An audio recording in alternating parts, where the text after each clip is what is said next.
Okay, thanks very much, Rachel. Are we all right to go? Yep. Yeah. Okay, great.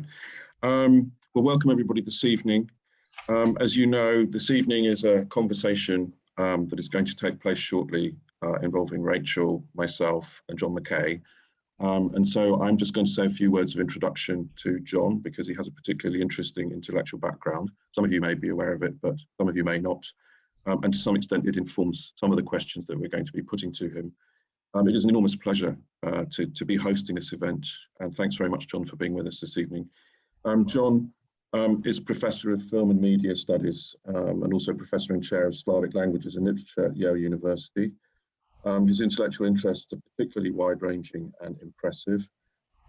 He graduated from the University of British Columbia in 1987 with a degree in English. He gained a PhD in comparative literature at Yale in 1998.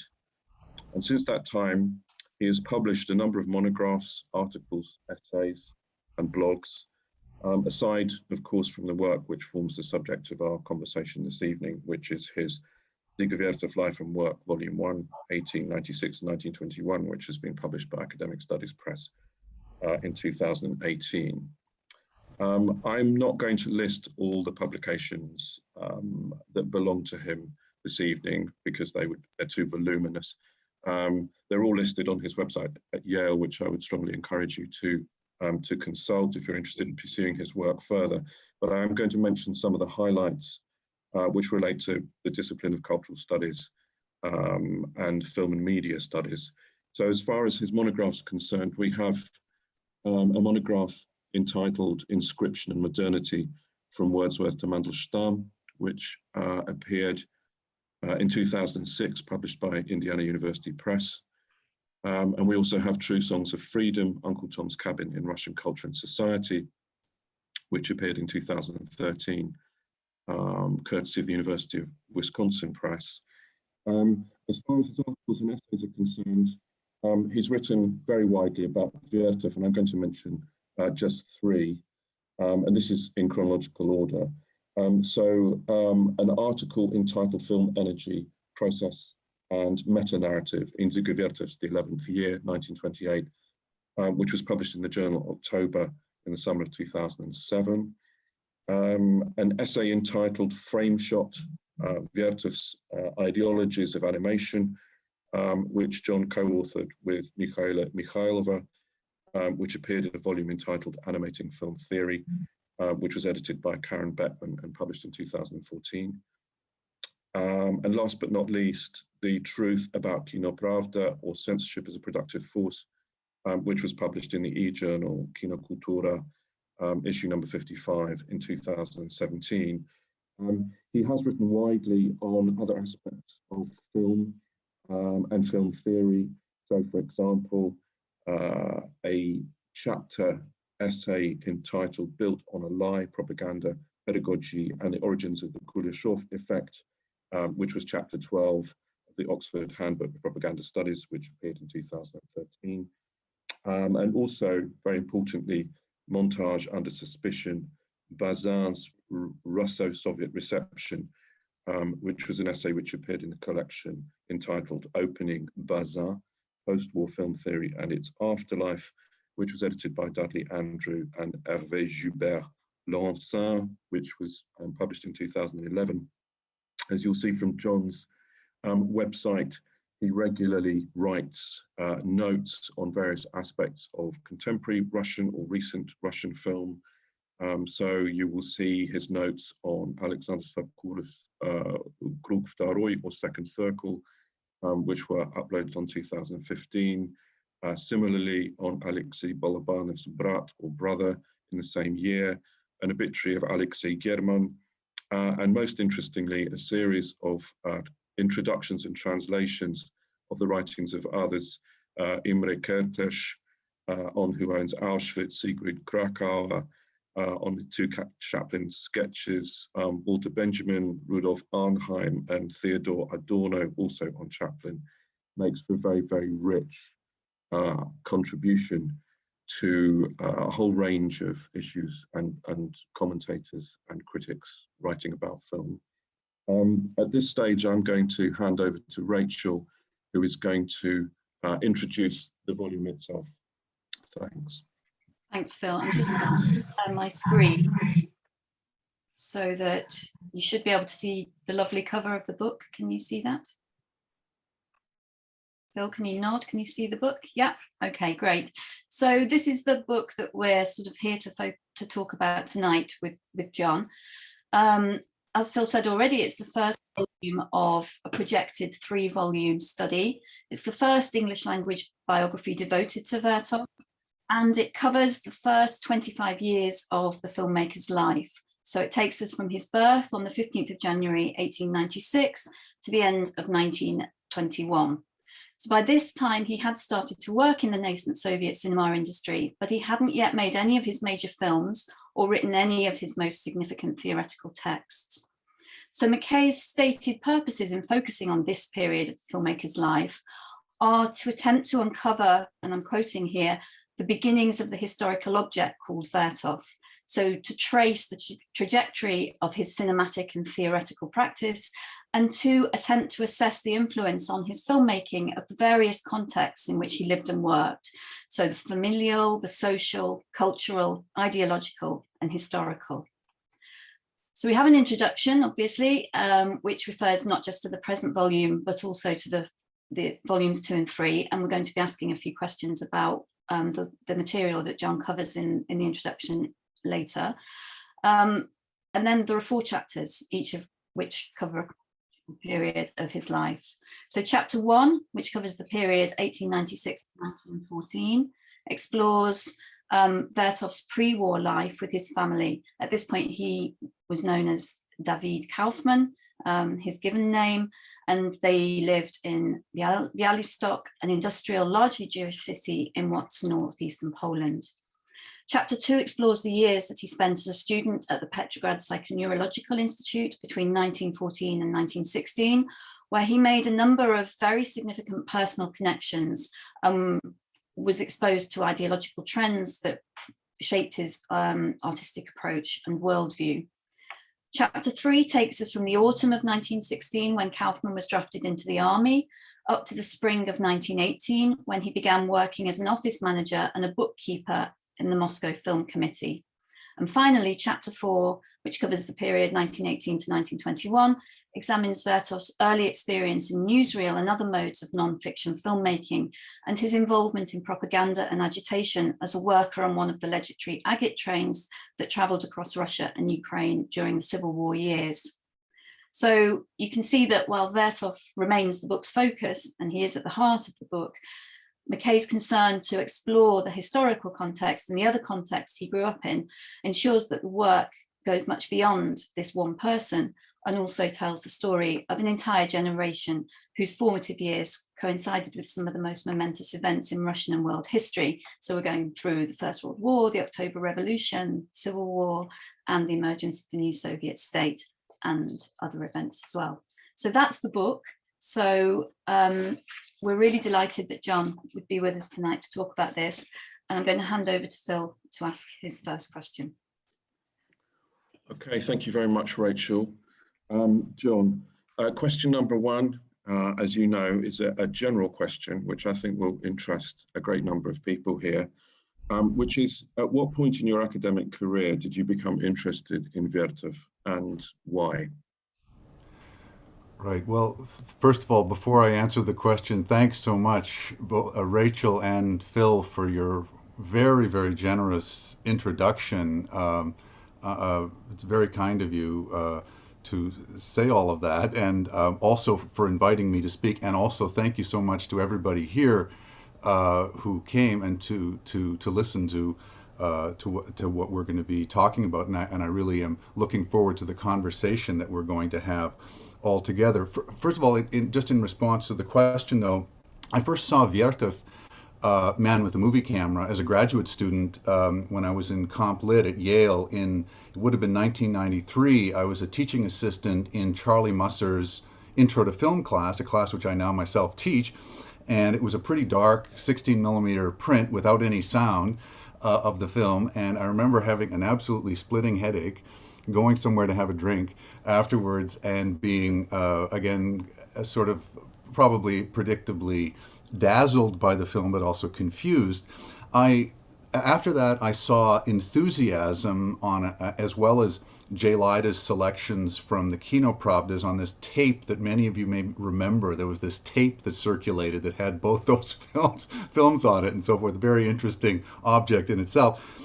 But I didn't see much other Vertov until quite a bit later, although I could have if I'd gone to Anthology Film Archives, because he's regularly programmed there, but I didn't really see it. After I see much until later, after I got hired in the Slavic department, I was asked to teach courses on Soviet film and noticed that there hadn't been that much written about him at that time. And we're talking about around 2001 or so. That's changed now, for sure. There's Yuri Tsivian's edited volume of articles from the time. There's Jeremy Hicks's book. There's a number of other, and of course there had been things written in Russian before and in German and so forth. And there's been quite a bit written on him since that time, but there really wasn't much, especially not much that was archivally informed, except in Russian. There was some important work by people like Viktor Listov, who recently died, Lev Rashal, Vladimir Magidov, and so on. So it's actually, very often my research kind of starts with teaching. With all my books, it's sort of some sort of teaching gap, like somehow, like, what am I supposed to say about this guy, right? I mean, I'm interested in him or about this topic, and so that's where it starts. At the same time, I have to say that his work brought together several things that had interested me for a long time. Certainly experimental art, documentary practice, and maybe most of all, communism and its fate, especially in the USSR. There's a way in which he sort of brings all those things together, I think, in a kind of a special way. So that's really how I would say I got into the Vertov world. Thanks. Yeah, the Vertov world, it's a big one in your book. You describe it as a critical biographical study. So I'm interested to know what persuaded you to write a biography of Vertov, so to approach him through his biography as opposed to diving straight in and writing a critical study of his films. And what did you hope to achieve by making it so detailed? What we have really is a sort of creative biography. Was that part of your interest as well? Did you want to try to do something different with the biographical format? Yeah, that's another really great question. Well, first of all, I guess I'm going to go back to the communism question, because I grew up in a left-wing, not a communist, but a left-wing family and milieu. And this, in various ways, conditioned an interest in communism and its consequences from a pretty early age. In other words, how it came about, who brought it about, and what the formation was of the people who brought it about, and of course also why things turned out the way that they did.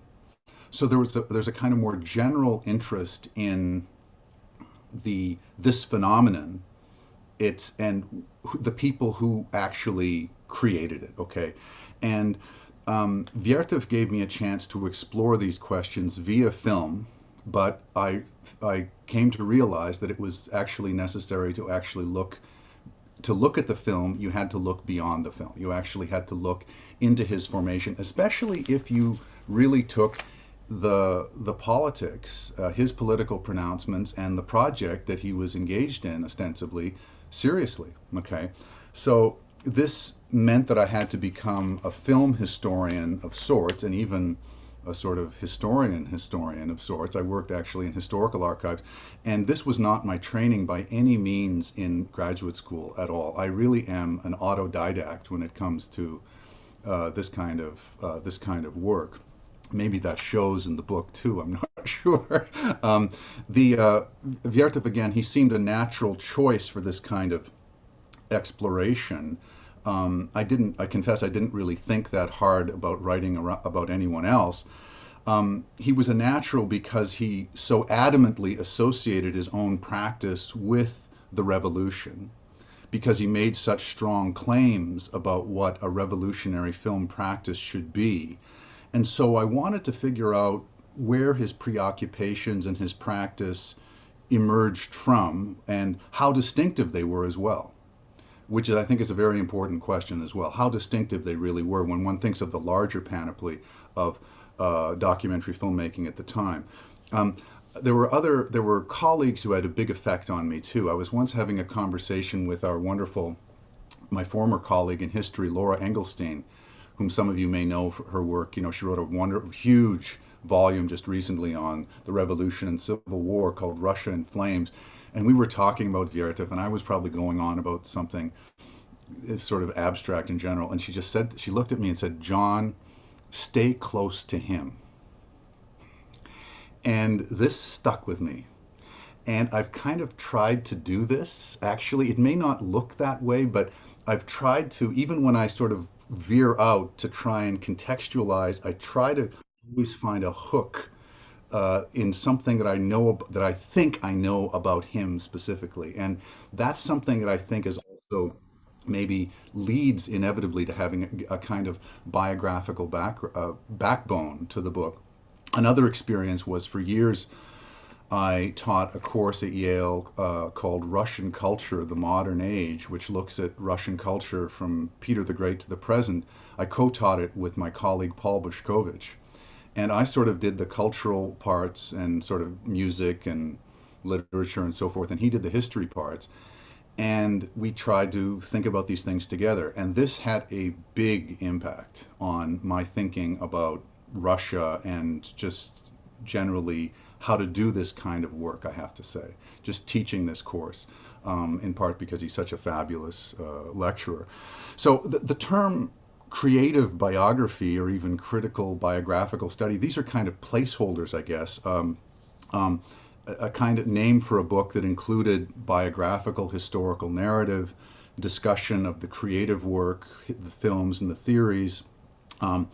And although the book does have an author's name in the title, I don't think of it as an auteur study in the traditional sense, although I actually have nothing against those, to be honest with you. I think those can be very useful. I'm more interested in the forces that acted on him and on which he acted. Studios, bureaucracies, colleagues, patrons, technologies, his inspirations, and so on. And so the story of, let's say, the making of Dziga Vertov, how he came into being, involves telling stories about a lot of other people too, right? And including other, as I said, other documentary filmmakers, right? But, well, maybe at a later point I'll get back to this question of auteurism, because it's actually crucial, I think, in a number of ways that can't really be avoided when one is talking about early and indeed even later Soviet film. So I hope that answered the question at least partially. It did. It's really interesting. As I said already, I do have this sense that Vertov is at the center, and then you sort of go away from him for a little while to talk about the context, but that the reason for talking about the particular contextual events or the intellectual context that you're talking about is because it's connected to him. What was the most sort of, obviously you had this great advice ringing in your ears about staying close to him and staying close to the person, but what was the biggest challenge in doing that in a way that made this workable in a book, would you say? Yeah, great question. This is very tricky, to be sure. Again, we've known for a while that he was interested, he had keen interest and was very active in various kinds of artistic practices, above all, that informed his later work. So in music, for instance, poetry, in science in some ways. And so one can use some of those biographical books to link Vertov to, you know, his immediate context and environment, as well as, I think, to place limits on on how far one goes out in terms of that context. I really didn't want to write a kind of pastiche of sort of, how Vertov, he does, he's doing futurism, and there's also futurist experiments happening in other countries, or sound experimentation around the world and so forth, right? This kind of, I don't want to put down media archaeology at all, but I mean, but this kind of sort of like bricolage of different kinds of sort of similar kinds of things that are happening here and there and so on. I actually did not want to write that kind of book. I wanted to write a book that actually kept close to him and tried to understand why he was engaged in his particular forms of, say, experimental documentary practice within this particular context. And that's why, again, maybe it looks a little bit more traditionally narrative in form than some other more recent studies, although that may not be the case. Part of the problem, of course, is of connecting these things is just a problem of writing, right?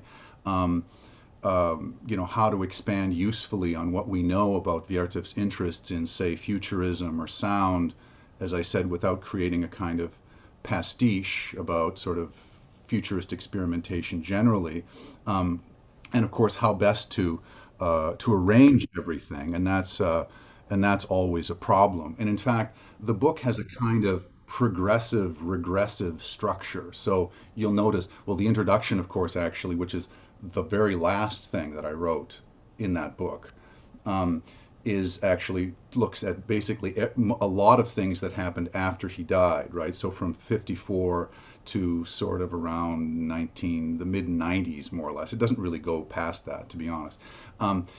I felt that I needed to include that, and then I make gestures toward certain later films like Stride Soviet. In the second volume, I talk about a very important film that he did not, that I didn't talk about in the first volume, but which was earlier, the Red Star Steamer film, which is actually an amazing film. But there's reasons I sort of held that in reserve, and so there's a kind of going back and forth. There's there may be a little bit too much signposting in the first volume, because I say things like, as I will talk about in volume 2 and 3 and so forth. But I felt I had to do that, not just as sort of mental notes to myself, but in order to, thinking about this as a longer work, in order to give signposts to the reader. So there is this, again, kind of back and forth quality to it. And indeed, though I haven't completed this part yet, in the section on Man with the Movie Camera, which concludes more or less the second volume, I actually want to talk a little bit about Jean-Luc Godard's use of Vertov. Not so much the Dziga Vertov group films, which I actually, they're interesting, but I think that's the stuff that he did just after that. Some of the stuff he did on television and so forth, these television series that I think are really the more interesting works to think about in relationship to Vertov.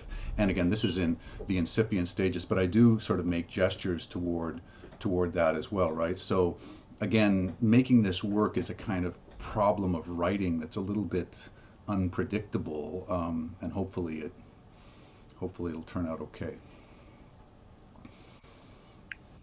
Can I follow on from that then with our pre-scripted question? Before I ask this question, I do want to make clear that I found this an utterly fascinating and totally compelling book. I mean, I'm about to ask you a question really about whether, a slightly provocative question perhaps, about whether Vertov's life and biography really merits the level of detail that you go into. But the reason I asked that question is not because I myself did not find the book absolutely compelling and full of fascinating information. It's to do with the intellectual ethos of the 1920s amongst the progressive left-wing avant-garde artists themselves, which meant that anything that smacked of sort of autobiography was regarded as a kind of form of bourgeois individualism.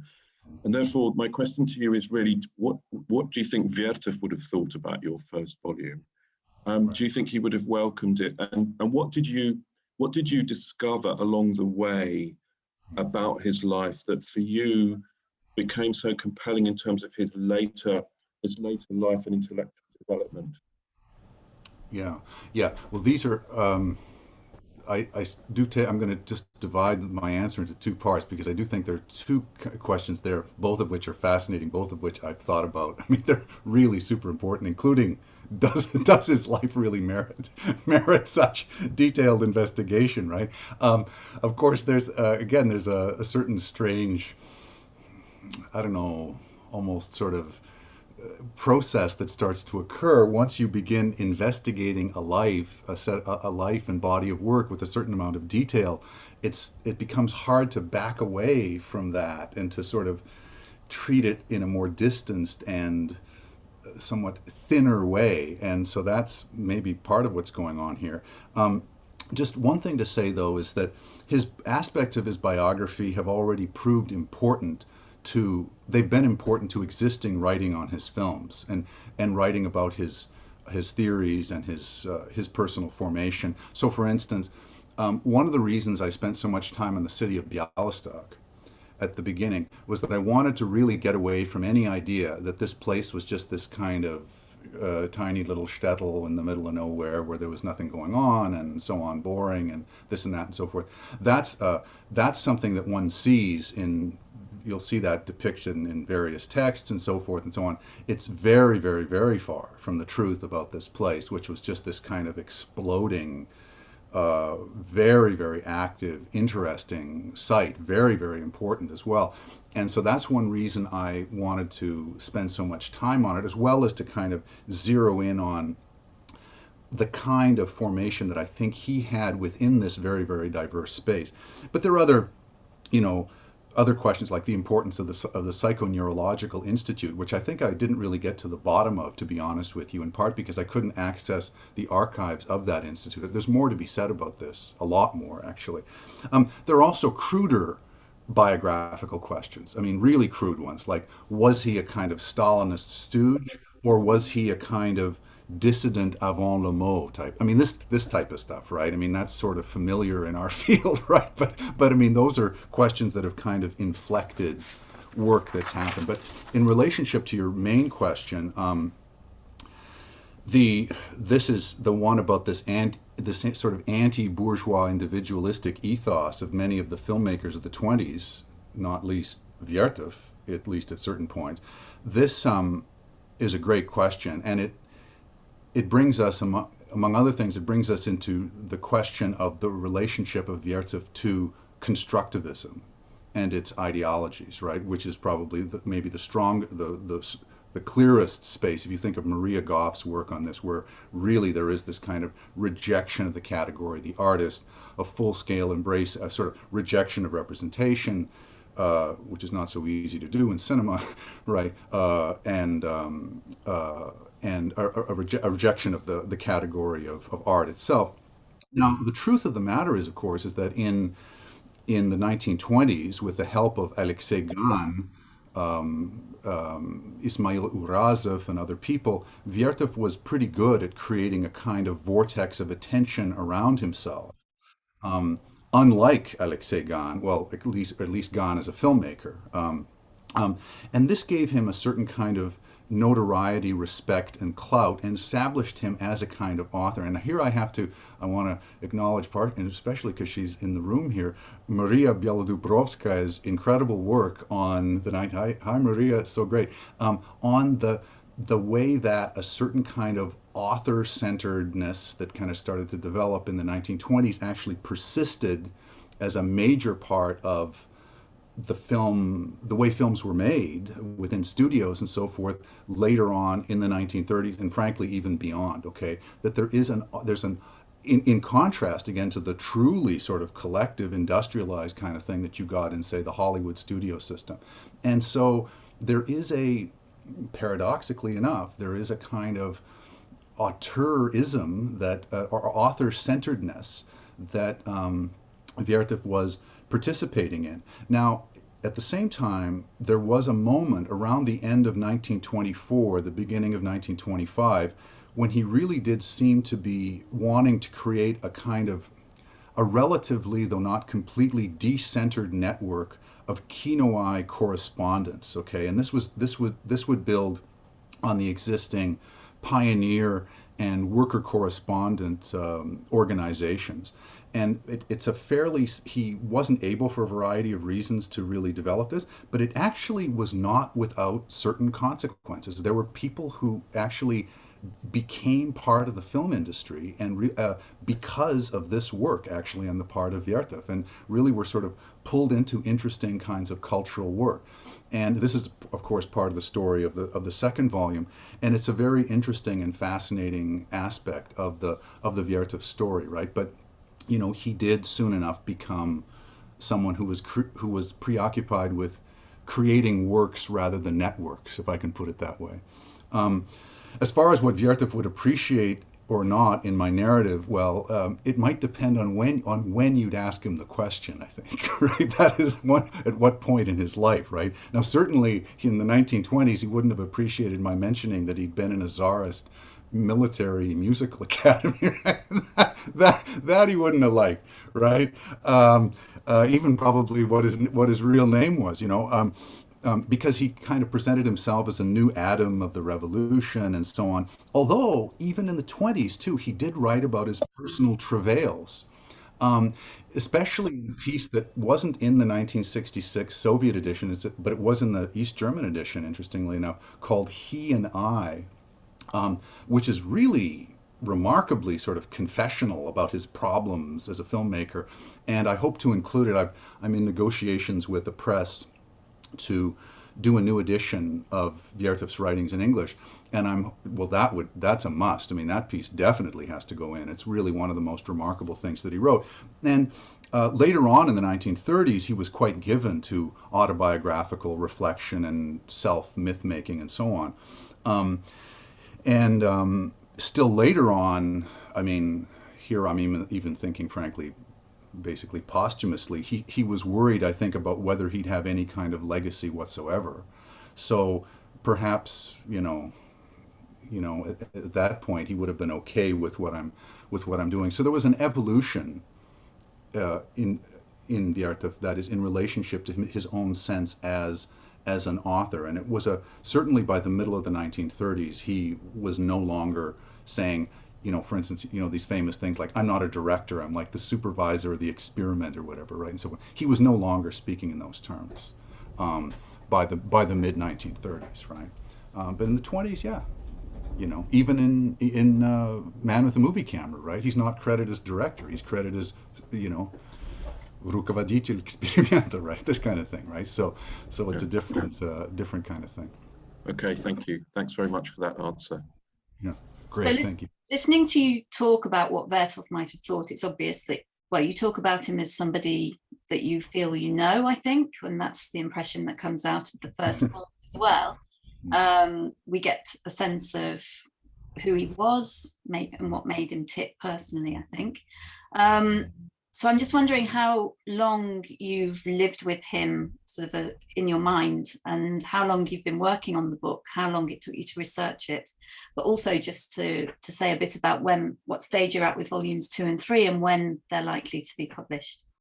Right. Well, it's funny because I sometimes actually mentioned this to a friend of mine who was in grad school with me, and she told me that actually you were talking about him long before 2002 when you started working on the book. So apparently when I saw the Man with the Movie Camera, things started to percolate just immediately. I think this happens to a lot of people actually with this film.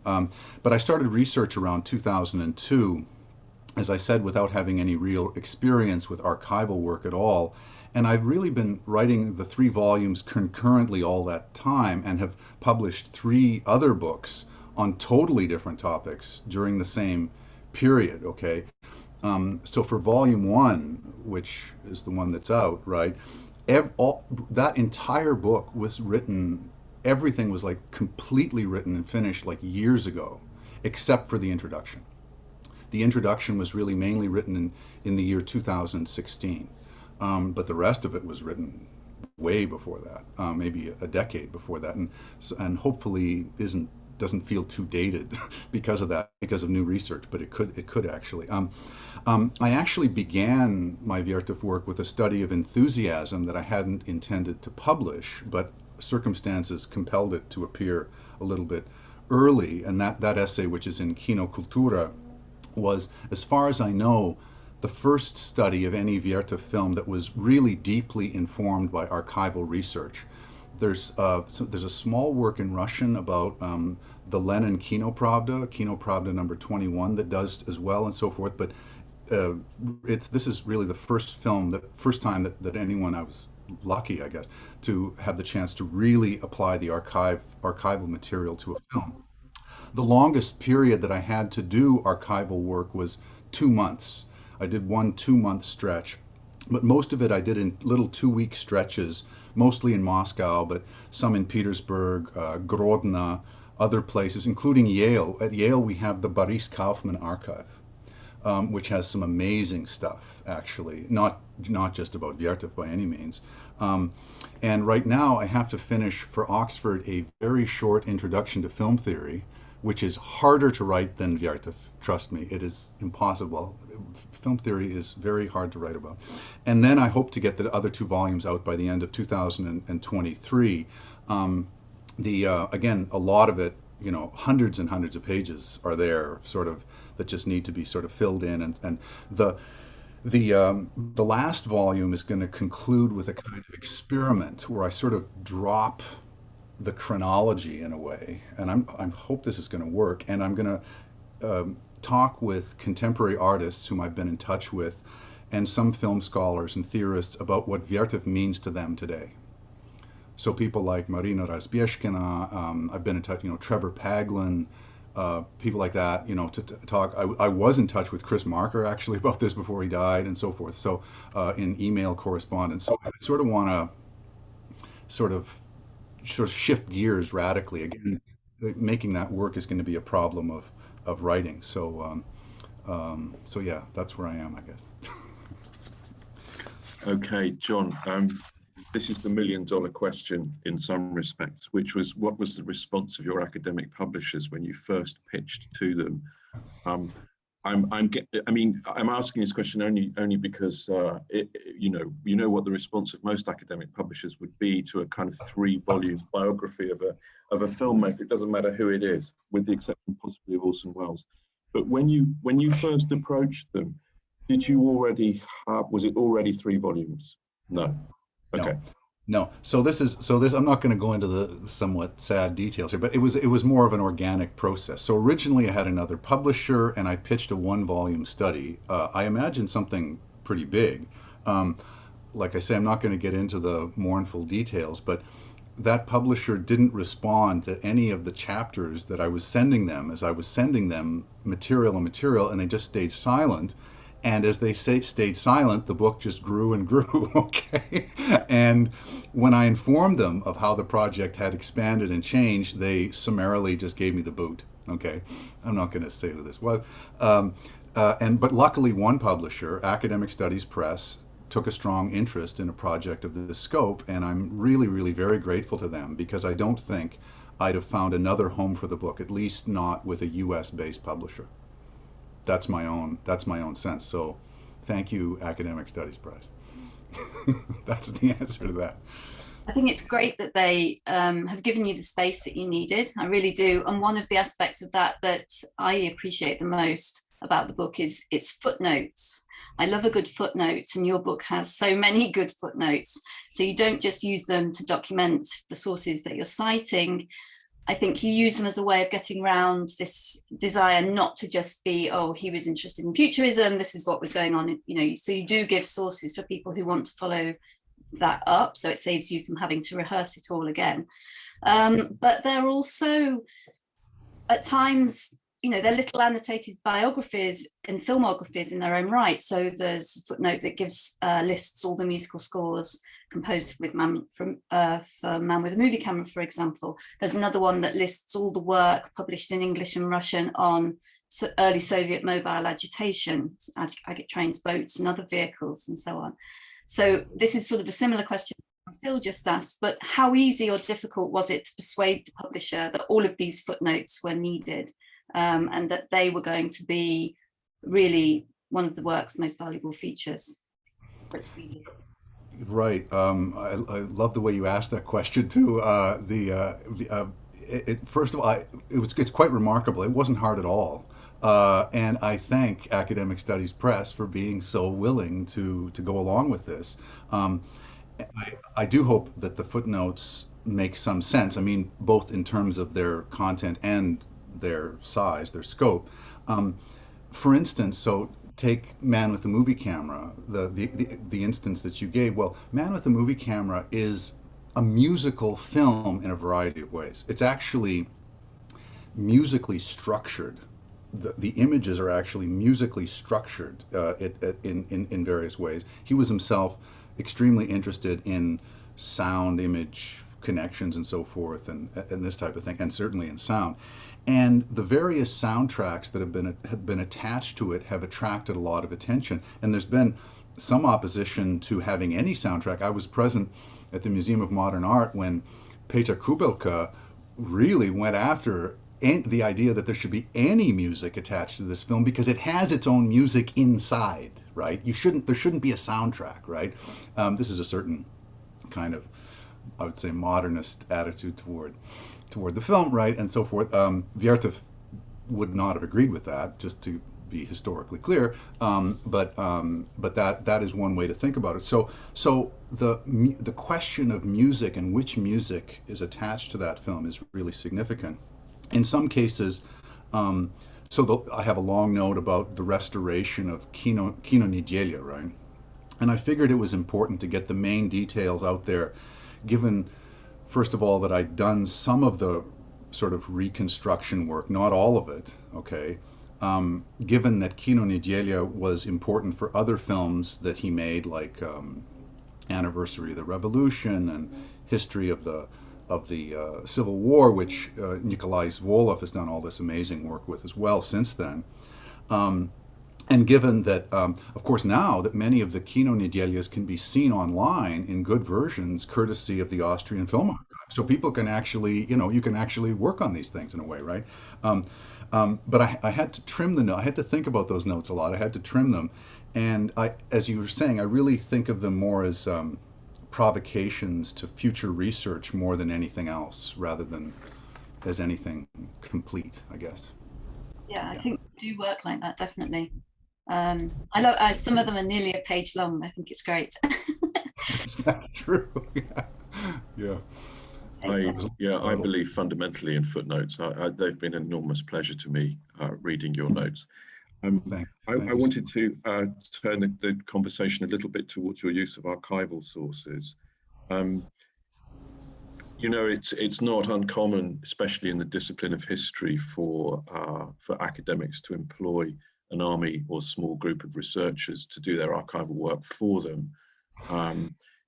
My impression is that you've done this archival work yourself completely. But what was your experience of working with archives? I mean, obviously the Austrian Film Archive is one of the main ones as far as Vertov's works are concerned, and some biographical material. But you're citing very often from Russian archives. I just wondered what your experience was of working in those archives. Right. Yeah. Just to say, yeah, I did do all the research myself. I feel a bit I have mixed feelings about this in some ways. It's not I hope I don't have an untrusting soul or anything, but I sort of I feel that if I don't, in future, I think I may have to actually make recourse to get some more help with this. But I do think that having that direct contact with all that material was useful ultimately for writing the book. My experiences in the archives themselves, which were mainly in Russia, were really pretty much exclusively great. I mean, I really love working in the archives, and I made great friends there. I don't think that Lena Chuganova-Paulson is here, but I don't think she's here in the room right now. But Lena, Dima, the people in Krasnogorsk, one of the most amazing archives I worked in Moscow was Rgaspi M, with the M standing for Молодежные организации. That's where I worked on the pioneer organization stuff. And that's an amazing place, actually. Really, really astounding. And Grodno, also, the historical archive there and so on. A really, really interesting archive. So I'm really deeply grateful to the help that I received from the many archivists that I worked with. Although sometimes I just received help from out of nowhere, too. For instance, there was a person who knew that I was interested in Vertov, who wrote to me about Olga Tom from Brazil. Luis, you might know. Yeah. Anyway, I don't know if I've told you the story, but anyway, and wrote to me because there were relatives who emigrated and so forth, right? And I got this information about Olga Tom, and it was literally out of the blue, right? So there was some of that as well. I do love archival digging, although I have to quote the former dean of our graduate school, great historian of U.S. religion, John Butler, who in conversation with me one time, he said, "I've never had a bad day doing research, but I've had a lot of bad days writing." so that's also part of it. So I love doing the archival work, but sometimes, putting things together is a little bit harder. Thanks. We're going to move on to a few more focused questions now on different aspects of the book's content. So I've got a really big question for you, first of all, about the introduction and some ideas that come out of that. So in your introduction, as we've already sort of touched on, one of the things that you do is provide a critical overview of the most important waves of Vertov reception since his death in 1954. And you cover so much scholarship published in Russian, English, French, and German. And you sort of trace the way in which his reception has been inflected by the changing historical, ideological, and cultural contexts. So what would you say are the most significant shifts that have occurred in the way that Vertov's work has been received by scholars since his death in 54? Right, yeah. A lot of these shifts kind of, first of all, there are shifts, I think, but there's a lot of overlap too. Just keep that in mind when I'm talking about this. The first one, certainly, I think, was his recovery in the USSR in the 50s and 60s as a kind of model for what we might call artistic documentary feature filmmaking. And the work of Raisa, whom I see here on my screen, has been very important for me, actually, in thinking about that whole world, I must say. Then after that, and related to that in some ways, this whole Kino Pravda, Cinema Verite thing that Georges Sadoul had a lot to do with, although Sadoul was also very interested in Vertov as an avant-gardist and situated him in that context as well. He really had a very wide-ranging sense of what Vertov was about, and looking at his articles, not just the book in French, but other articles that he wrote on Vertov is very useful. I can't recommend highly enough the book that Séverine Graff wrote about Cinema Verite, the first 10 years of it. It's in French. I think it's just called Le Cinéma Vérité, something. I can't remember the full title, but it's really fantastic for anybody really interested in the question of sort of documentary since that time. The third moment would definitely be that of sort of, you'd call it political modernism, I guess. And around 1970, when especially the reflexive quality of his films was considered as a kind of anti-mimetic tool for breaking the hold of the diegetic illusion of bourgeois filmmaking. So again, the one example I really give in the introduction is Jean-Louis Baudry's famous essay on the apparatus, right, which is really, I think, which of course is such an important essay, right, but there are a lot of statements like that, and there was a lot of disagreement about that position as well. And then I guess a fourth moment would be the turn of the 80s and the 90s, when you start to get some demythologizing work that effectively kind of brings him down a bit as and shows him to be a more kind of a problematic figure, right, as a certain kind of servant of Soviet ideology and policy. And this again is a kind of a process that continues. And then today, I don't know if this is even one shift, but there's so many different approaches going on today. So I was just sort of going through my head thinking of them. So there's digital humanities, there's kind of cognitive science approaches, people doing like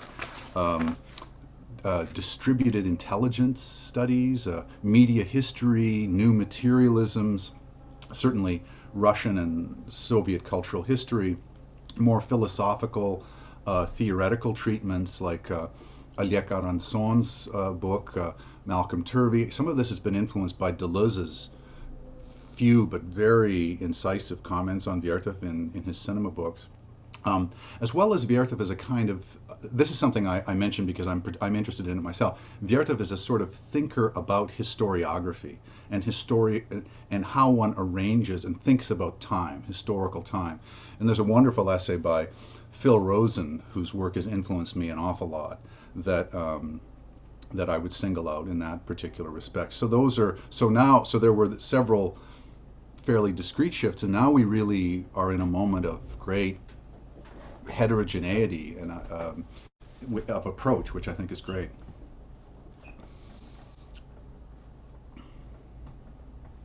Okay, thanks very much.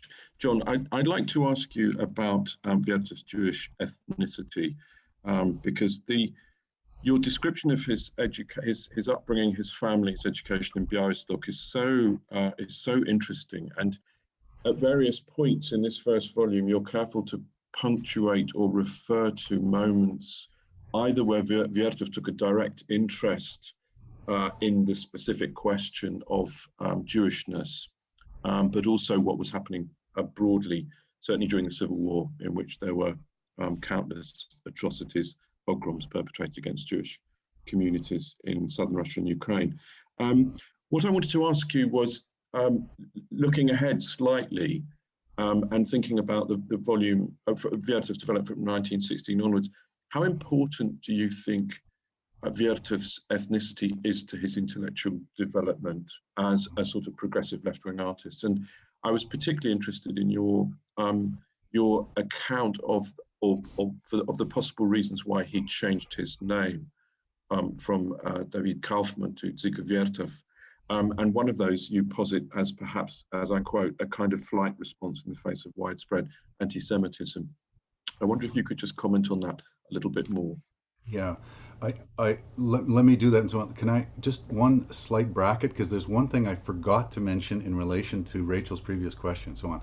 Crucial thing, of course, that happened were the 2004 and 2008 new Russian editions of Vertov's writings. Okay. That's, I don't know, that's sort of like a wave unto itself. And then there's a new edition of the poetry, which I haven't received yet. So that was a big oversight. And so that's something else that it's not necessarily, so there's a kind of new philological wave, let's put it that way, that needs to be mentioned. So, but to your great question, Phil, it's easiest to discuss the significance of being a Jew in relation to Vertov at the beginning and the end of his story. So on the one hand, of course, he grows up in Jewish Białystok, and then on the other end of his life, there's the war and the murder of all of the family that remained in Białystok in the area, and then of course his pillorying as a cosmopolitan in March 1949, and so those things are, again, the extent to which he's sort of open about this in relationship to archival evidence is another story, right? But these things clearly have to be are clear ways in which his being Jewish are important to the story, right? But it's funny that my colleague Hanan Haver in Comp Lit and Judaic Studies, actually, he read through all the parts of Volume 1 that relate to Vertov and Jewish life. Actually, he read through all those parts and he gave me the green light, because I mean, needless to say, for me this was real. I really wanted to get this right, and there's a lot of room for super big error, okay, on my part. But he also told me, and this is kind of repeating what you said, that I need to keep my eyes peeled for what being a Jew might have meant to him later on. And this is not so easy to answer, right? So the clearest example, though, there is one really clear example, which is there's this amazing script from 1927 that's called Earth, that was never produced, though there were some films produced on this topic, and it outlines a film about the Jewish agricultural colonization project in Crimea and southern Ukraine that started in 1924, in which his friend and patron Mikhail Koltsov was involved in a pretty important way. There's a wonderful book by a guy named Jonathan Deckel Chen about this called Farming the Red Land. It was really a very successful project. And this script, which it's too bad he didn't make it, the film, it shows that he knew a lot about recent Jewish history, political concerns, even about rituals. So the film ends with a Komsomol Seder. I mean, which apparently was something that they did at that time. I actually asked my now deceased, much missed colleague Benjamin Harshaf about this. I asked him, I said, like, Komsomol Seder, like, what is this? Was this some sort of fantasy? And he said, no, they had lots of these, right?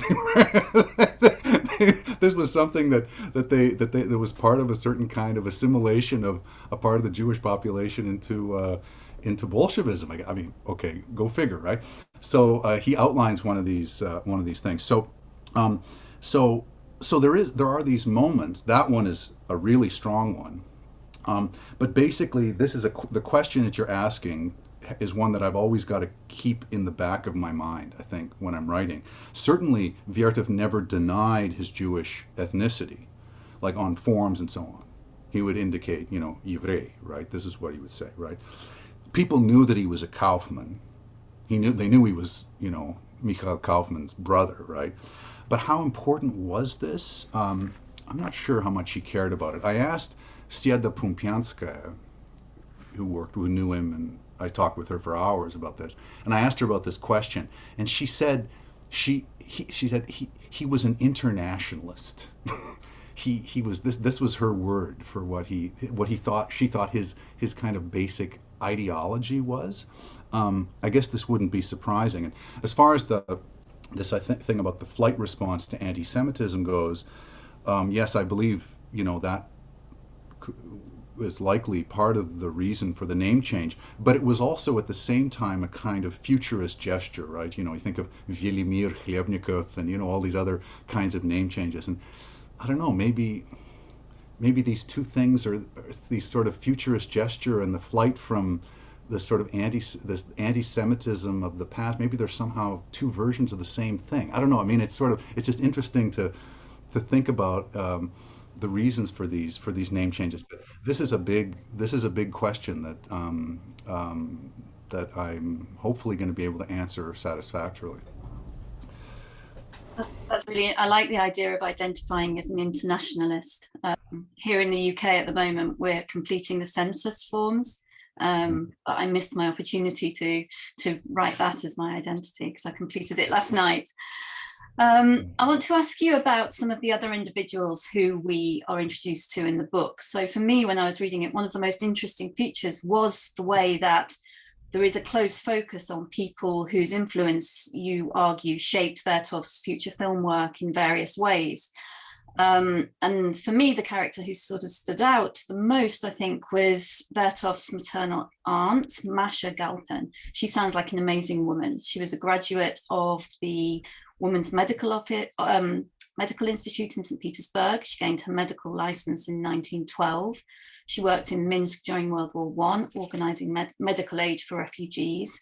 And you suggest that she was possibly a prototype for some of the strong Soviet women we see in Vertov's films, and also maybe an inspiration behind his feminism.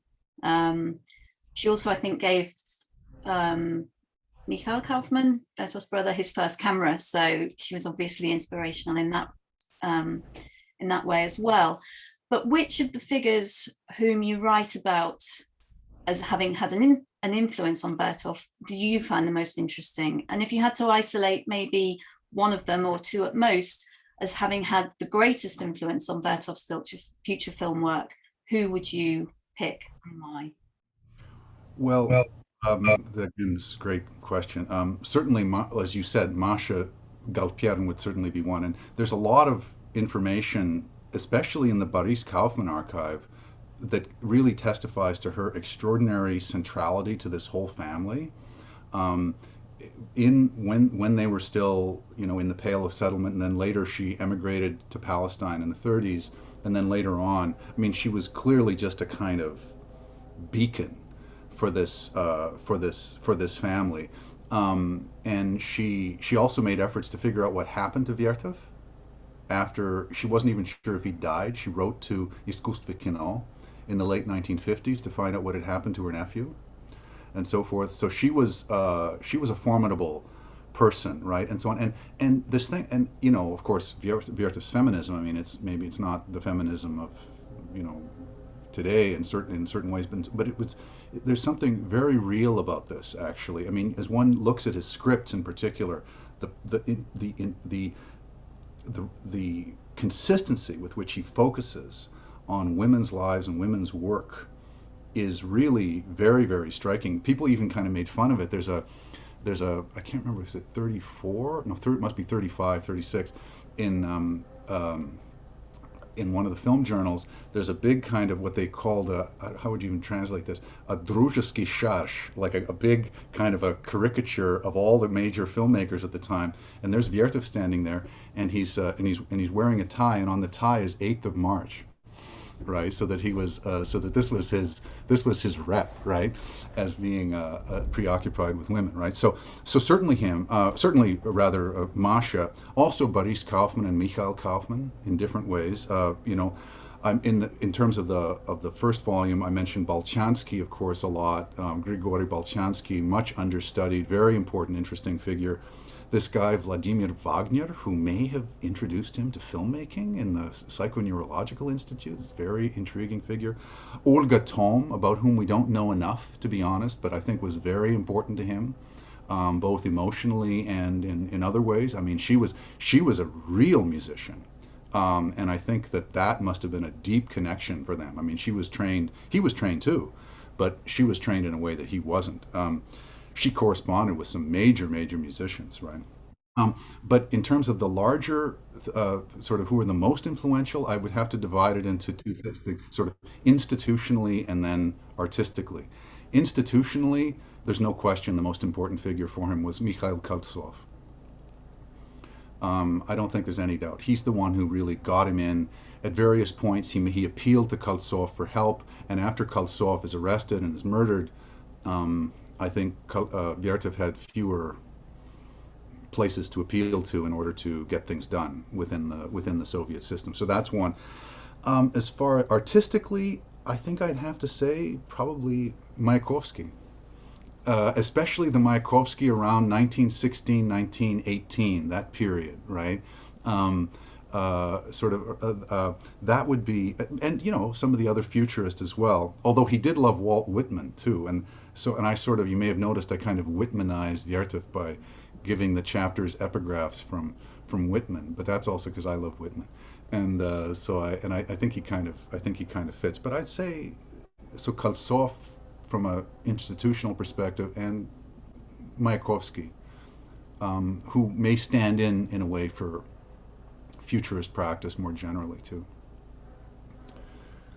In the interest of bearing in mind how much time has passed and not wishing to tax you too much, John, we have three questions that follow, which are largely related to documentary film practice and definitions of chronika in the very, very early period. So if you're okay with it, Rachel, I sort of lumped those three questions together. I'm just going to read them out. So one of them was from me about the relationship between the pre-war film journals and their continuity or change during the early agitprop period, which you write about in very great detail with tremendous interest. So the work that camera operators were doing, for example, with the Skobeliev Committee, then being employed by the Moscow Cinema Committee.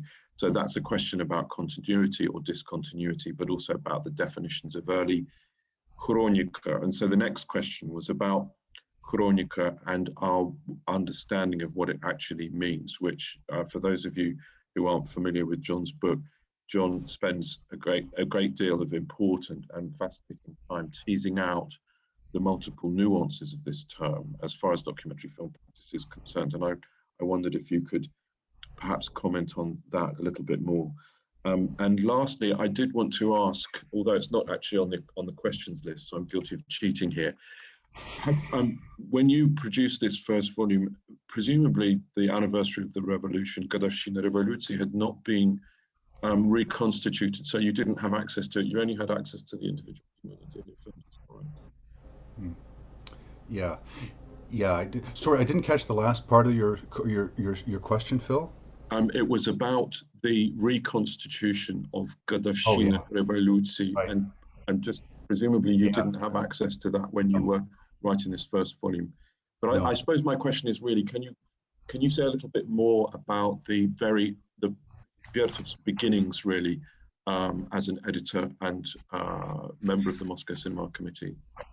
Right. The sort of in the just to be brief too about this, one of the reasons I spent so much time on the sort of Svobodnaya Rossiya, the Free Russia newsreel and February era newsreel and nonfiction practice, is because I wanted to give some attention to that moment and show that, first of all, there was continuity in terms of personnel, also in terms of certain kinds of practice, right? Giving these sort of film portraits of heads of state, visiting dignitaries, trial films and so forth. Certain other kinds of short non-fictional film forms already appeared during that time period, which is very understudied. So I wanted to again to sort of stress that what he was doing just didn't just come out of thin air, right?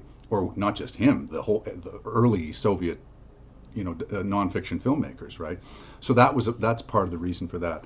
As far as Chronica goes, that really came out about as a problem of writing, because I was dealing, often with the English text, right? I was seeing the word newsreel, and I would see the word Chronica in Russian, and things just weren't kind of adding up for me in terms of what these things were meaning. I mean, newsreel has a specific kind of meaning, as a certain kind of informational film form, and Chronica seemed to have a wider variety of meanings and certain distinctions. As you may remember, I actually came down to thinking that Chronica basically means historicized or narrativized nonfiction film that shows events unfolding within some kind of publicly significant time, right?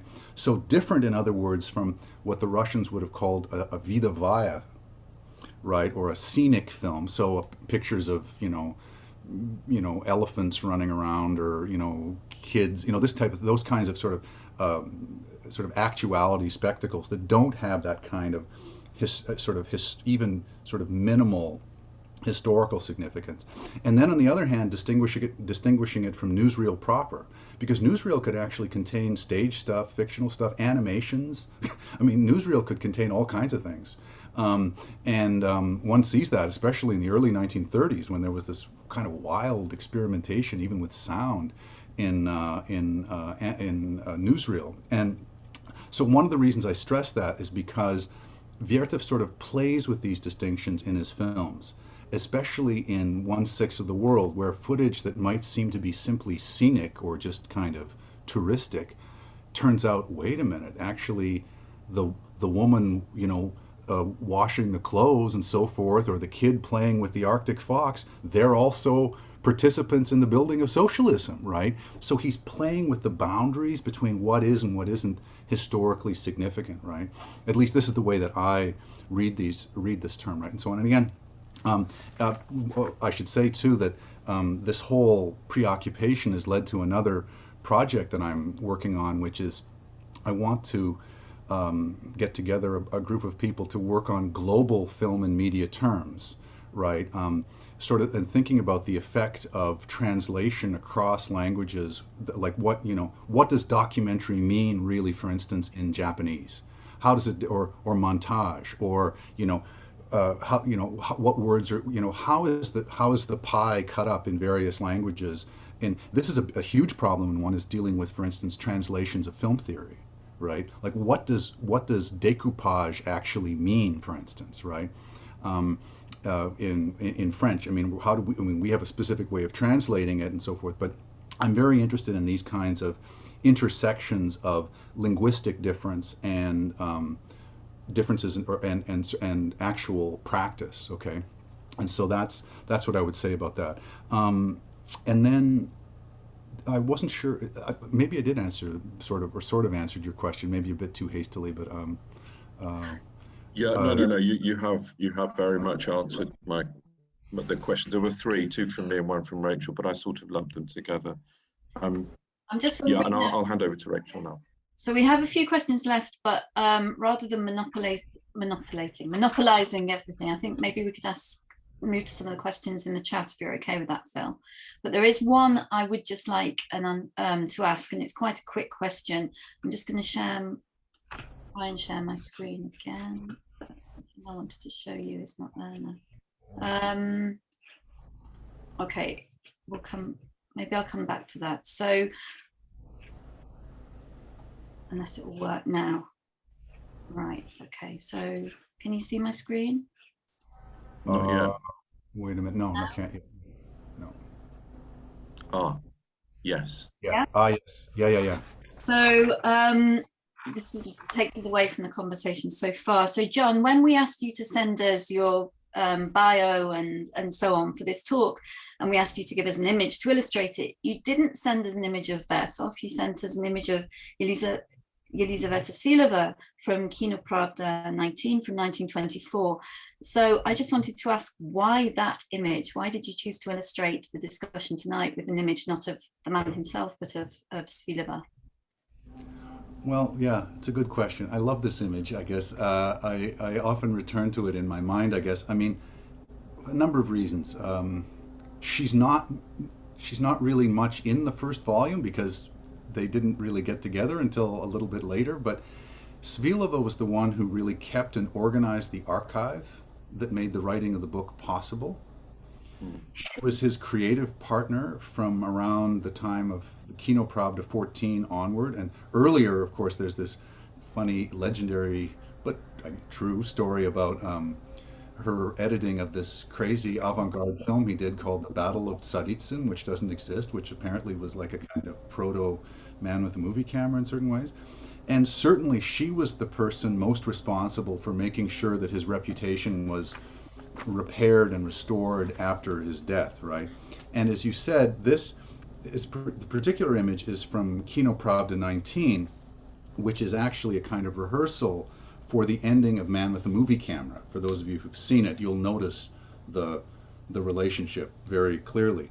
And I think it captures a lot of what one finds in the films that they made together. So this focus on the work of filmmaking, on filmmaking as collaborative, on the work of women, and also a focus at various points in his films on her, on Svilova, whom Vertov dearly loved and whom he never really thought received her due, which is absolutely true. So I guess that's the reason for my inclusion of Svilova. Although, just to conclude, I'm not going to deny that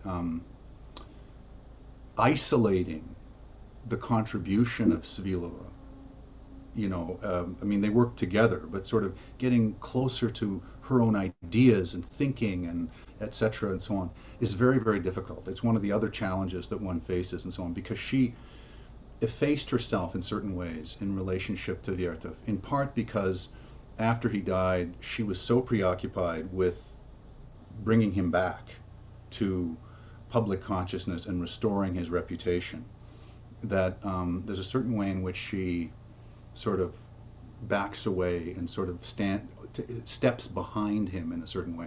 That's just one of the issues there. But that's the reason I chose that image. Yeah. Very beautiful image. Okay, so we've got quite a lot of messages, so we'll take them in the order that they came. So Julia Alexieva is going to ask a question now. Julia, you'd like to ask it, please? Yes, Julia. Thank you so much. Oh, hi. Hi, Thank you so Julia. much for, thank you for this incredible dialogue. This has been really fascinating. So my question in the chat, and I'm sure we've talked about it before, but I'm constantly kind of grappling with it myself, is what, and this comes from both your book and from some of your articles where you talk about Vertov as a perennial favorite of the young. And not just the young, but teaching Vertov in almost every class is he just has this pull for students. And what do you think that comes from? And what about Vertov's work remains such a draw for both scholars and students? There is perhaps it's unanswerable, but it's something I'm extremely curious about. I'm wondering whether you have thoughts about what that element or elements might be. It's one, there's the first answer to this actually is kind of a sort of is a kind of a negative in the sense, well, you'll see what I mean by negative, a negative answer, which is that the film, because the cutting is so quick, and the music that's usually accompanying it, often like the Alloy Orchestra score, is so sort of dynamic that it actually presents an aesthetic that is kind of familiar to students, right? In contrast to, say, I don't know, Dovzhenko's Earth or something like this, sort of music video-ish. In fact, I've actually heard that it's been used in sort of commercial film schools to teach music video editing and this sort of thing. I say negative because I'm thinking of, I don't know if you're familiar with the recent translation by Danny Fairfax of Jean-Louis Comolli's reflections on his, this famous Technology and Ideology book and so forth. And Comolli has come to the conclusion that it's precisely all this fast cutting and speed and this kind of thing that we loved in the Soviet avant-garde. This is the problem now, and we have to get rid of this. And it's a kind of advocacy of a certain sort of slow cinema and all the rest of it, right? So it's actually intriguing to kind of juxtapose what he says. In other words, the young like this film precisely for all the wrong reasons. In his view, I don't think he mentions Vertov specifically, although in truth, I should say this, he wrote an absolutely beautiful essay that's not been translated into English on Man with the Movie Camera, that is just so poetic and gorgeous. It really should be translated. So I don't want to put words in his mouth. I think it's a film that I think it attracts in a lot of different ways. I do think that its rhythmic and sort of ecstatic quality, I think, is part of it. I do think for younger film students who are really already interested in film, it sort of does create the question of, bring to mind what is watching a film involve? What is making a film involve? Like it sort of confronts you in a way that very few films do with what cinema is, right? And there's a certain, within film theory, there's been these recent debates about whether films can think. You may know about this, right? The film philosophy debates, right? Well, it actually at the in one of the first discussions of Man with the Movie Camera in 1929, this very question came up. Somebody said, actually, this is the first time that we've been discussing a film where suddenly we're actually having to talk about philosophy, as though this film is not just a film about film, but in some ways thinking about film.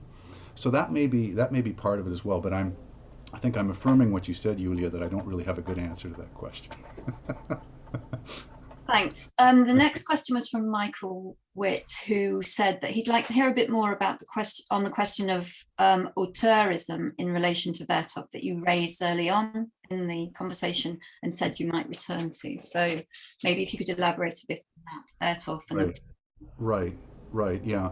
I mean, it's this is a very complicated issue, I think, because it has to do with. In certain ways, within the film institutions, it was important to build up a certain group of collaborators, supporters, patrons, and so forth, right? So one needed certain kinds of reputation, certain kinds of connections, and so forth. And so there's a sort of institutional side that has to do, I guess, with the power that it takes in order to make a film that Vertov certainly, at least sometimes, he was able to successfully play this game, especially early on in his career. Later on, he was very unsuccessful at it, I must say, in part because of his own personality and so forth. There was also the question too of, in the 1920s, there were all these very, very strident debates about what a revolutionary film should be, film practice should be, and so forth, right? And for whatever, for a variety of different reasons, Vertov ended up becoming the main spokesman for a specific, fairly extreme position within those debates. Okay, and so again, a certain kind of authorial, individual sort of aureole started to form around him for that reason. At the same time, I wouldn't want to entirely discredit the idea, though some people at the time did, that he really was interested in creating a kind of network of what he called kinacore, right, film correspondence, right, and again by sort of borrowing with a kind of autonomy from the pioneer organization and from the worker correspondent organizations. And we know this from correspondence within the pioneer organization, that this actually irritated them profoundly. There was this village that he went to called Pavlovskaya outside of Moscow, and there were these complaints about how these people from Goskino were going out to this village, and they were getting all these peasant kids interested in technology. And they weren't interested in anything else, right? And apparently even handing out small little cameras and stuff, and so forth. And some of these photographs seem to have appeared in some of those early journals like Baraban and so forth, right? These kind of very gritty looking, kind of unadorned documentary images. And so, particularly I think maybe in relationship to his connection with someone like Gahn, one of the main constructivist ideologues, I do think that Vertov chafed at various points against the notion of the individual artist, right? But I think it was, again, there's a certain way in which also because he was simply given responsibility for the films as the director, right? Right. It was, and his name was on, when One Sixth of the World ended up being a kind of a failure, it was he that bore the responsibility, though not only he, as Michael Kaufman said, Michael Kaufman was also fired from the studio and so forth when it failed, right? So there's a certain way in which the responsibility for handling the actual project, especially a project of a large scale like that, ended up being put in the hands of a specific director. It sort of automatically creates a certain kind of authorialism, you might say. So that's one. I mean, to some extent, I'm repeating what I said before, but maybe that helps a little bit. Thanks. Next question is from Anna Hedberg-Alyenina. She's asked me to read it for you. Her question is based on your essay on the 11th and your chapter in the book on the Psychoneurological Institute. And she says that you've made some intriguing connections between Vertov and Bekhterov's views on the organism's energy exchange with the environment and the importance of movement or motor reactions for understanding behavior. Would you agree that some of Vertov's meticulous attention to documenting facial expressions, dance, and labor processes has to do with the need to penetrate into the psychological reality of these characters and/or transform the viewer's consciousness? Big question. Yeah, good question. Big question. Yeah, I mean, I think he himself does not really theorize this in any particularly detailed way. But I do think that he does say it, for instance, at certain points he talks about the capacity of the camera to reveal thoughts, right? He talks about it actually at very alarming moments. In the 1930s, there's this very alarming diary entry when he talks about how there can be, the camera can actually reveal thoughts and so forth, and perhaps even, the thoughts of people who might be enemies of the people and all the rest of it and so forth, right? This is sort of right around the beginning of this is 1936, sort of the beginning of the terror and so forth, right? So certainly, that's actually the example that occurs to me the most readily. But yeah, I do think, and certainly he was interested in Taylorism and sort of Taylorist bodily sort of practices of bodily training. The place that you see that most explicitly sort of thematized is in Enthusiasm. There's an actual scene in Enthusiasm where you see people who were probably members of the Komsomol, actually, who are being trained to become miners. This is this weird thing. They're sort of bent over and so forth, sort of practicing to sort of go into the mine. That's a clear example of Taylorist bodily practice, right? But again, one could argue that something similar is happening. I mean, I think, you know, he's, I mean, to some extent, he's using also sort of typical kind of Kuleshov effect things to sort of like show the smiling responses of the peasantry to the building of the, you know, to the construction of electrical, you know, infrastructure and all the rest of it. You know, somebody looks up and they smile because there's a hydroelectric dam. I mean, all of this, of course, is created entirely through editing, right? But in the case of something like Man with the Movie Camera, some of these very, very rapid sequences, there seems to be also a kind of training of the eye that's going on, a kind of, I think I write somewhere, sort of bringing it up to speed, up to the speed of the camera itself, right? So that you get editing on the level of single frames, okay? And after a while, if you watch the film enough times, you can kind of see the frames flying past, right? Even at 24 frames a second or whatever, right? And so there is a certain kind of sensory preparation for the industrial revolution to come that is happening in these films. So yeah, I think that's certainly one, again, to my mind, one of the more alarming aspects of of his work, but it's also very interesting. So yeah, I think that's part of it for sure. Okay, I'm aware it's 7:30. We have got maybe 3 more questions. Are you okay to take those, John, or do you have to? I'm okay with I'm open-ended actually. So I'm sorry I went like I told you I was going to go on too long with my answers, but I as I always do. But I'm happy to speak as long as people want to speak. Okay, wonderful. So Louis, you have a question for John. If you'd like to ask now. Yeah, sure. Thanks, Rachel. Thanks, John, for a wonderful talk. And something that I'd like to hear you about is your book is sprinkled with Vertov's verses. I mean, you analyze a few of his poems, and you end your book with can you hear me? Sorry, with a with a poem by Vertov, and Right. I'm a little choppy. Yeah, you're a little choppy, but I have written. Yeah.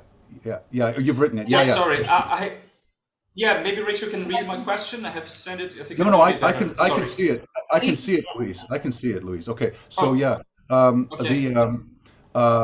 yeah, no, I mean, I haven't seen. I've seen a bunch of the poems. You know, some of it in the archive. Some of the stuff's been published, and all the rest of it. And I think I think maybe one of the ones I talk about in the book is one that hasn't been published. I can't remember exactly, but I think that this is really very, very important. I mean, he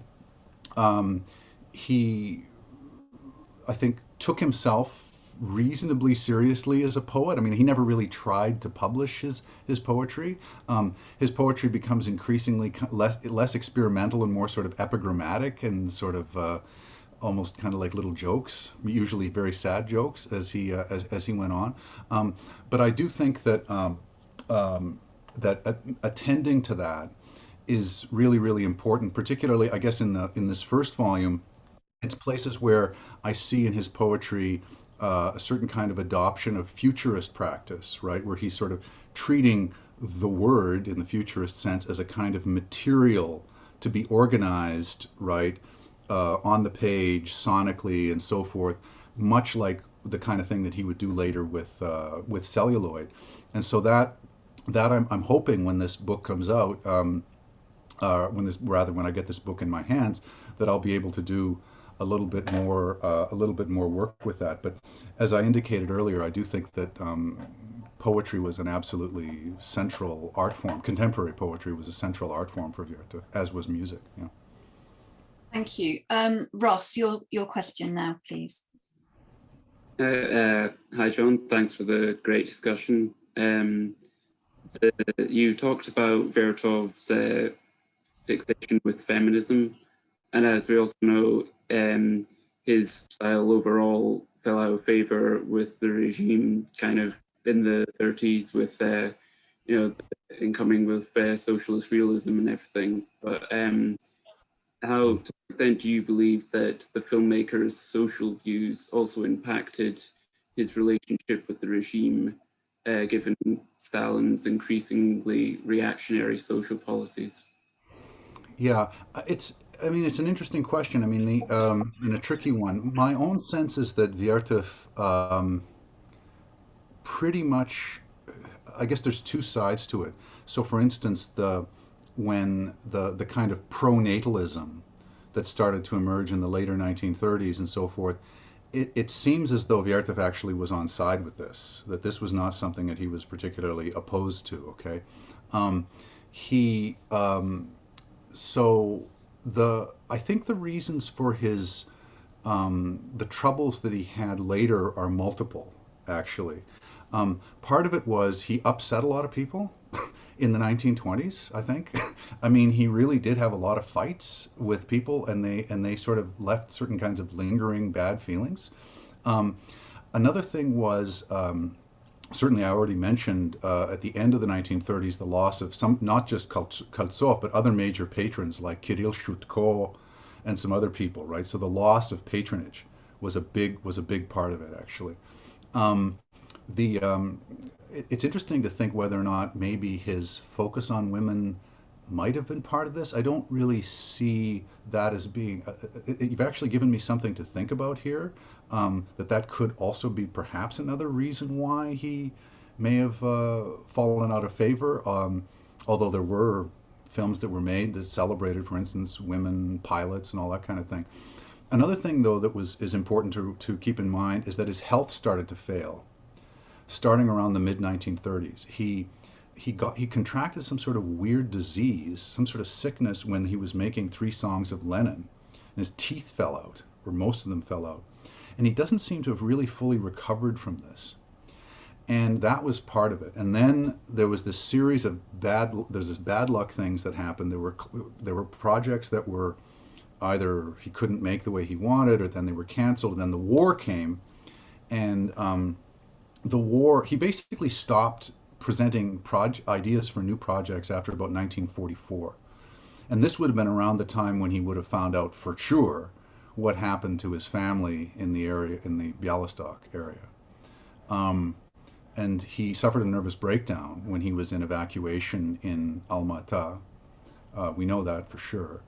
And so there were a combination of factors, I think, that led to his weakening, I would say, physically and institutionally, in these latter years.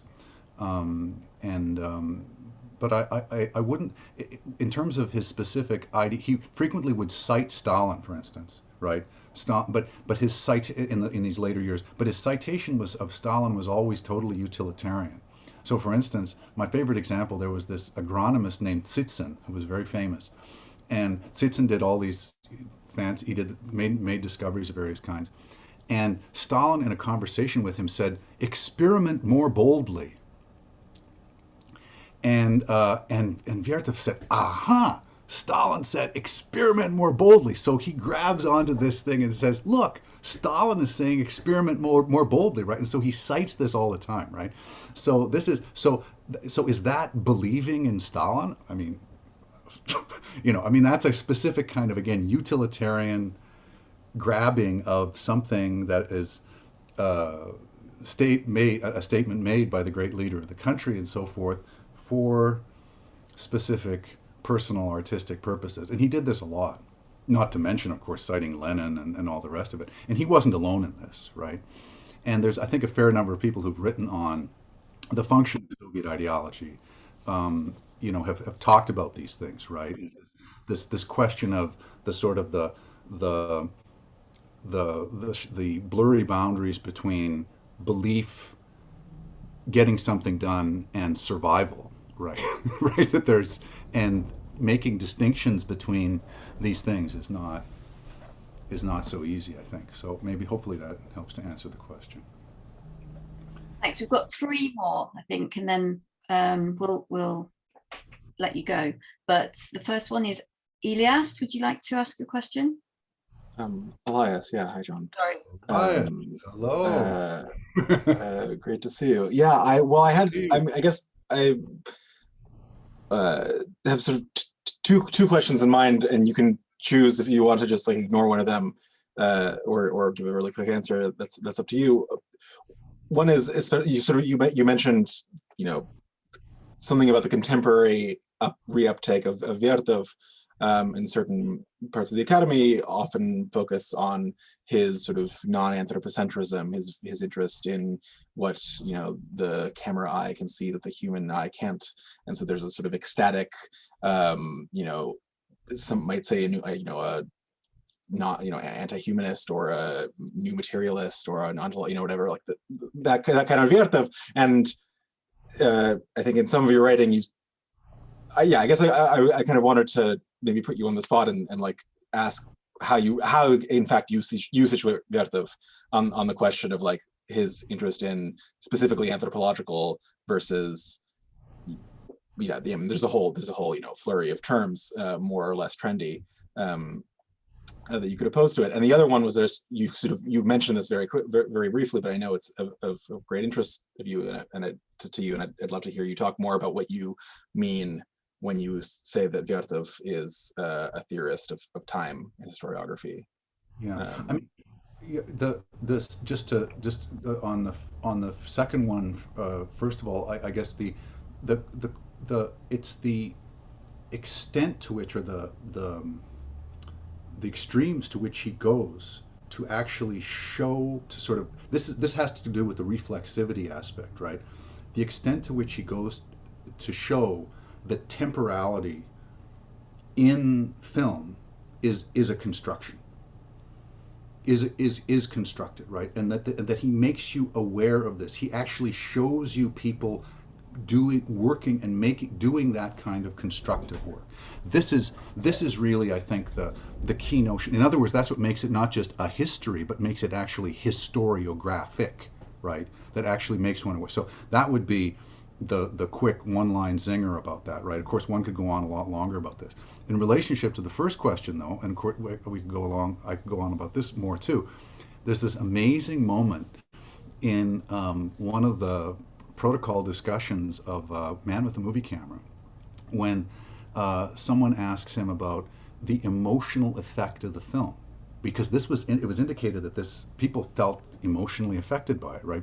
Which has always been I've always found that interesting, because I could also imagine the film being seen as kind of cold and mechanical and sort of, some people react to it that way, actually. They don't really get sort of swept up into it, but when it was first shown, most people felt that way, apparently. And he said something very funny. He said, well, you say emotion, but you know, that's just simply how we talk about it from our perspective, okay? If we were to look at it from the perspective of science, or with a ruler in one hand, right?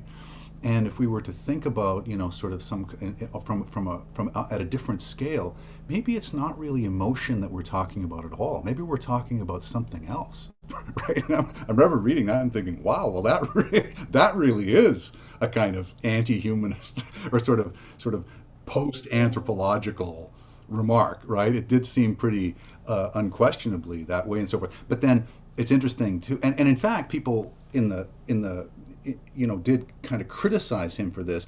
And one of the things that people praised Three Songs of Lenin for was a reintroduction of the human, a reintroduction of character and so forth, right? You know, they might have been right, you know, about that. So those are sort of terse responses to your question, Elias, but hopefully of interest. Thank you. I'm going to read Anastasia's question for you. You can see it probably as well, John, in the chat. She wants to follow up on your point about the concept of chronica and difficulties with translating film terms across languages. And then she specifically asks, what is your understanding of the term chronikalny ocherk from around 1930 and its difference from chronica? That's a great question. I don't know. I don't actually have a good answer to that, to be honest with you. I would have to take a look into what that's being applied to and how it's being used to, because ocherk, of course, is also a journalistic term, is something that Jeremy Hicks, who had to leave, points out very correctly in his book. And so this is, and how that would differ from something like Kina Journal or whatever, or that sort of thing. This is something actually I'm not able to answer right now, but I would really want to look into. I mean, what I would say though about it is that this is yet another example of how one needs to really think about these terms as a kind of constellation of related terms that actually cross media as well, right? That would involve, film, but also journalism, history writing, this sort of thing, right, and so forth. So I'll get back to Anastasia about that when we next communicate, which will be soon. Okay, thanks. So Nariman, your turn. Thank you, Rachel. It's great to be here, and thank you, John. I benefit a lot from your. Hi, Nariman. Nice to see you. Happy to see you too. I benefit from your research, of course, and I kind of admire and so let me express my kind of thankfulness. But I have a question, which probably you suspect that I will ask it. But what's your take on Vertov in the 1940s and his kind of this ultimate project, the final project, Novosti Dня, which is kind of about what do you think about his role, and what is your take on Vertov in the 1940s? What happens to him as an artist? Right. Well, it's funny, actually, the very next thing I have to do, I have to present on Friday it's a small group that's dealing with Soviet representations of the Holocaust in newsreel film. And I have to present on his film Blood for Blood, Krov za Krov, which maybe you've seen, which is a very, very mysterious film about which we know almost nothing, actually. In fact, we don't even know if it was really finished, to be honest. The period of the 1940s is a period of turmoil, unfinished projects, frustration, and so on. So this big project that he had called The Girl and the Giant is sort of, they put the kibosh on that. It doesn't work. It was going to be a kind of a combination documentary, non-documentary film. It was storyboarded. It's really a remarkably elaborate project. He moves away from that. It looks like it's not going to work out. I'm not sure he ever totally lost faith in that project working out. And then he turned to this project about aviation and the history of aviation, which was also remarkably worked out. And then the war comes, and he immediately, like literally on the 23rd of June, 1941, he's already making proposals for films about the war, right? About, sort of quasi-documentary sort of sketches about soldiers and women working in the rear and all this kind of thing, right?